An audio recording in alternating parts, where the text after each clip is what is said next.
નમસ્કાર વિદ્યાર્થી મિત્રો, કેમ છો તમે બધા? આશા રાખું છું કે તમે બધા મજામાં હશો. મારું નામ કૃતાલી સોની છે અને તમારા બધાનું મારી આ યુટ્યુબ ચેનલ મેથ્સ વિથ કૃતાલીમાં બહુ સ્વાગત છે. તો વિદ્યાર્થી મિત્રો, આપણે લાસ્ટ વિડિયો લેક્ચરમાં 1.11 પૂરક ગણ વિશેની માહિતી મેળવી હતી. તો આજના વિડિયો લેક્ચરમાં આપણે સ્વાધ્યાય 1.5 નો પ્રશ્ન નંબર 1 જોઈએ. તો પ્રશ્ન નંબર 1માં તમને આપેલું છે u બરાબર 1 2 3 4 5 6 7 8 9, a બરાબર 1 2 3 4, b બરાબર 2 4 6 8 અને c બરાબર 3 4 5 6 છે. તો નીચેના ગણ શોધો. તો હવે આપણે નીચે આપેલા જે ગણો છે શોધવાના છે. સૌથી પહેલા છે a ડેશ. આગળના જ વિડિયો લેક્ચરમાં વાત કરી હતી કે a ડેશ એટલે કે આપણે શું શોધવાનું છે? પૂરક ગણ.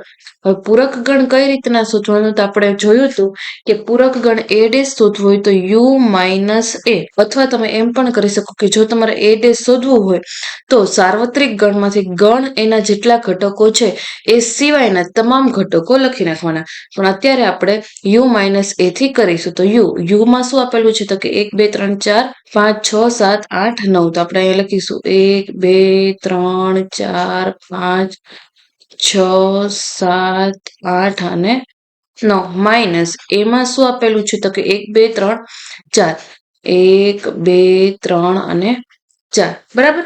તો હવે આ ગણ એમ નામ રાખવાનો, એમાંથી આ ગણના ઘટકોને બાદ કરે. આમાં શું છે? 1 2 3, 1 2 3 અને 4. આમાંથી પણ આ 1 2 3 અને 4. હવે એની સિવાયનું જે વધ્યું એ આપણે લખીશું. તો એની સિવાયનું શું વધ્યું? તો કે 5 6 7 8 અને 9. ઓકે, તો આ થયો તમારો પહેલો પ્રશ્ન. નાઉ નેક્સ્ટ, બીજા નંબરે તમારે શોધવાનું છે બી ડેશ એટલે કે બી નો પૂરક ગણ. તો અગેન આપણે કેમ કરશું? તો કે u માઇનસ બી. u માં કયા ઘટકો છે? તો કે 1 થી 9. તો અહીંયા આપણે લખીશું 1 2 3 4 5 6 7 8 9 માઇનસ બી. બી માં કયા ઘટકો આવેલા છે? તો કે 2 4 6 8. તો અહીંયા આપણે લખીશું 2 4 6 અને 8. હવે આ ગણ એમ નામ રાખવાનો, એમાંથી આ ઘટકોને બાદ કરવાના છે. તો આ ગણના ઘટકો કયા છે? તો કે 2 4 6 અને 8. તો આમાંથી 2 4 6 અને 8. એની સિવાયનું જે વધ્યું એ આપણે લખીશું. તો એની સિવાયનું શું છે? તો કે 1 3 5 7 અને 9. તો આ થયો તમારો બી ડેશ. નાઉ નેક્સ્ટ આપણે ત્રીજા નંબરે તમારે શોધવાનું છે a યોગ c નો ડેશ. એના માટે તો સૌથી પહેલા આપણે a યોગ c મેળવવું પડશે. તો a યોગ c સૌથી પહેલા આપણે મેળવીએ. a યોગ c એટલે કે ગણ a અને ગણ c, આ બંનેનો શું કરવાનો છે? તમારે યોગગણ. યોગગણ એટલે કે બંને ગણના તમામ ઘટકો લઈ લેવાના. બસ એકનો એક ઘટક બીજી વાર ન આવવો જોઈએ. તો એ ગણમાં શું છે? 1 2 3 4. તો સૌથી પહેલા તો આપણે લખીશું 1 2 3 4. સી ગણમાં શું છે? 3 4 5 6. 3 4 અહીં પર આવી ગયા એટલે આપણે નહીં લખીએ. પછી એની સિવાયનું લખીશું 5 અને 6. હવે આપણે શું શોધવાનું છે? એ યોગ સી નો ડેશ. તો એ યોગ સી નો ડેશ શોધવો હોય તો આપણે કઈ રીતના મૂકશું? એ યોગ સી નો ડેશ શોધવો હોય તો આપણે કેવી રીતના લખીશું? તો કે યુ માઇનસ એ યોગ સી. બરાબર. હવે યુ માં શું આવેલું છે? તો કે 1 2 3 4 5 6 7 8 9. તો અહીંયા આપણે લખીએ 1 2 3 4 5 6 7 8 9 માઇનસ એ યોગ સી. એ યોગ સી માં શું આવેલું છે? તો કે 1 2 3 4 5 6. તો અહીંયા આપણે લખીશું 1 2 3 4 5 અને 6. હવે આ ગણ એમ નામ, એમાંથી આ ઘટકો બાદ કરવાના. આ ગણમાં કયા ઘટકો છે? તો કે 1 2 3 4 5 અને 6. તો એનામાંથી બાદ કરીએ તો 1 2 3 4 5 અને 6. એની સિવાયનું શું વધ્યું? તો કે 7 8 અને 9. તો અહીંયા આપણે બરાબર કરીને લખીશું 7 8 અને 9. ઓકે, તો આ થયો તમારો એ યોગ સી ડેશ પ્રશ્ન નંબર 3. ઓકે, નાઉ નેક્સ્ટ જોઈએ. ચોથા નંબરે તમને આપેલું છે એ યોગ બી નો ડેશ એ યોગ બી નો ડેશ સૌથી પહેલા તો આપણે મેળવીશું એ યોગ બી. તો સૌથી પહેલા આપણે મેળવીએ એ યોગ બી. એ યોગ બી એટલે કે એ અને બી ના તમામ ઘટકો લેવાના. બંને વચ્ચેના જે સામાન્ય ઘટક હોય એ એક જ વાર લઈશું. તો અહીંયા એ માં શું છે તો કે 1 2 3 4. બી માં શું છે 2 4 6 8. તો 2 4 આવી ગયો. એની સિવાયનું શું લખીશું તો કે 6 અને 8. ઓકે, હવે આપણે શું શોધવાનું છે તો કે એ યોગ બી નો ડેશ. તો અહીંયા આપણે લખીએ એ યોગ બી ડેશ. તો એને આપણે કઈ રીતના શોધીશું તો કે યુ માઇનસ એ યોગ બી. હવે યુ માં શું આવેલું છે તો કે 1 થી 9.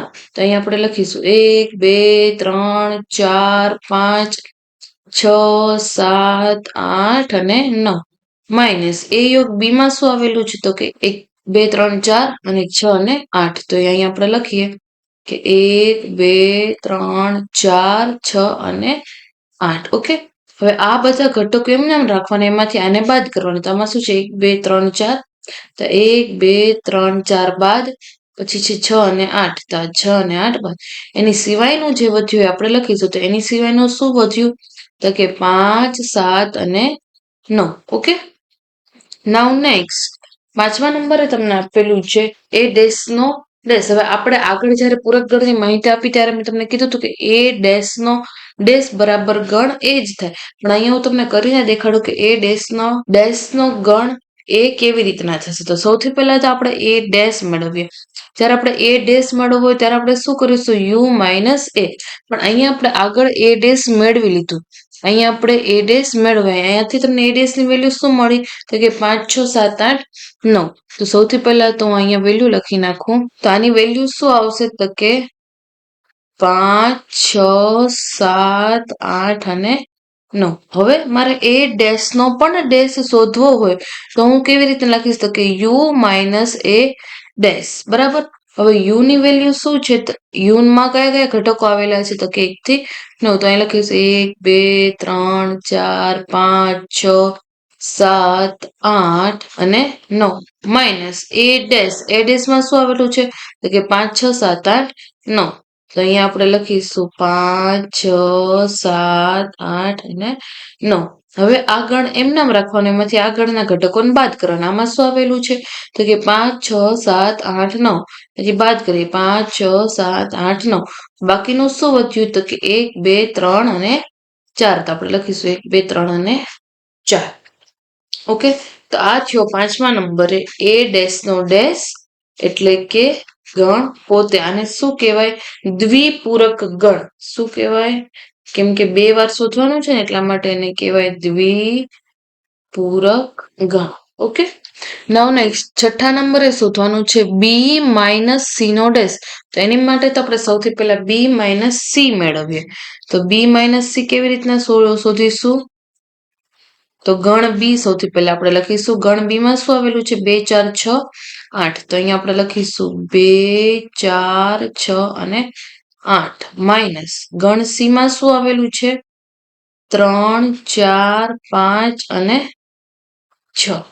ઓકે, હવે આ ગણને એમનેમ રાખવાનો, એમાંથી આ ગણના ઘટકોને બાદ કરવાના.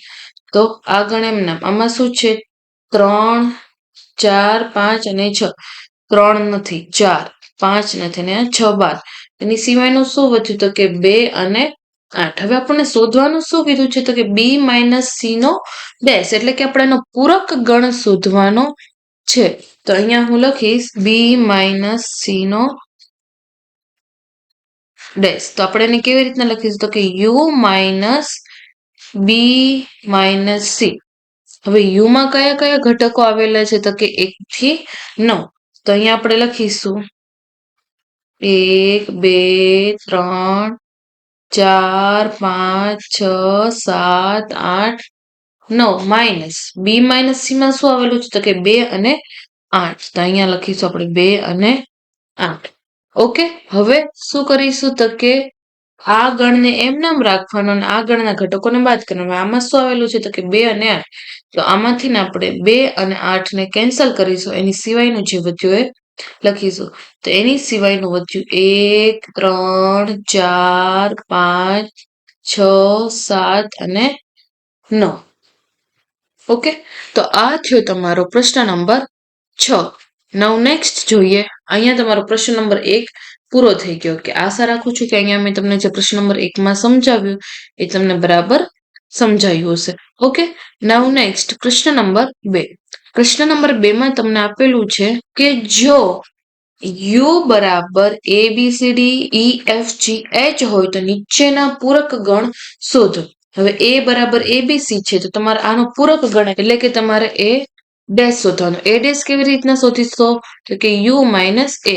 યુમાં કયા કયા ઘટકો આવેલા છે? તો કે A B C D E F G H minus ગણ A. ગણ એમાં શું છે? A B C. બરાબર. હવે આ ગણ એમ નામ એમાંથી આને બાદ કરી A B C બાદ કરો એટલે A B C.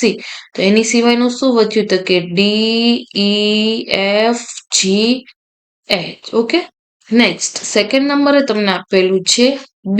તો B નો પૂરક ગણ એટલે B ડેશ. તો એને કેવી રીતના લખીશું? તો કે U માઇનસ B. યુમાં કયા કયા ગણ આવેલા છે? તો કે A B C D E F G અને H માઇનસ ગણ B એટલે કે D E F G. આ ગણ એમ નામ આગળના ઘટકોને બાદ કરીએ D E F G ને બાદ કરવાનું એટલે D E F G જતું રહે. એની સિવાયનું શું વધ્યું? તો કે A B C અને H. ઓકે, નાઉ નેક્સ્ટ ત્રીજા નંબરે તમને આપેલું છે C બરાબર ACEG.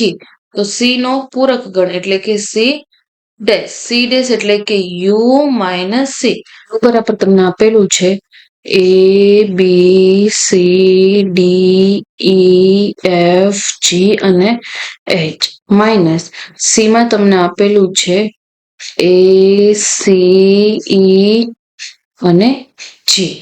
બરાબર. હવે આ ગણના ઘટકો એમ નામ રાખવાના, એની સિવાયના આ ગણના ઘટકોને બાદ કરવાના. તો આમાંથી શું બાદ થશે? તો કે ACEG.